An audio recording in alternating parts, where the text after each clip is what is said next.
আজ একটু কাঁচা মুগ ডাল করবো ভাবলাম, তাই আপনাদের সাথে একটু শেয়ার করছি। আপনারাও এইভাবে কাঁচা মুগ ডাল বাড়িতে করে খাবেন, দেখবেন অবশ্যই ভালো লাগবে। আমি মুগ ডালটা প্রথমে একটু সিদ্ধ বসিয়ে দিচ্ছি, তারপরে আমি দেখাচ্ছি কি করে করব। এবার ডালটা আমি সম্বার দেবো। প্রথমে আমি দিয়ে দিলাম ঘি, 1 চামচ ঘি, আর এতে দিয়ে দিচ্ছি একটু সর্ষে। এবার আমি দিয়ে দিচ্ছি সিদ্ধ করা ডালটা,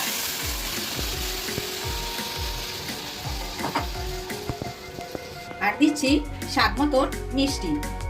ডালটা ফুটে গেলে তারপরে আমি আদা বাটা দেবো। দেখুন ডালটা কিন্তু আমার ফুটে গেছে। এবার আমি দিয়ে দিচ্ছি আদা বাটা। এবার একটু ফুটলেই আমি নামিয়ে নেব। আপনারাও এইভাবে কাঁচা মুগ ডাল একবার করে খাবেন, বেশ ভালো লাগবে।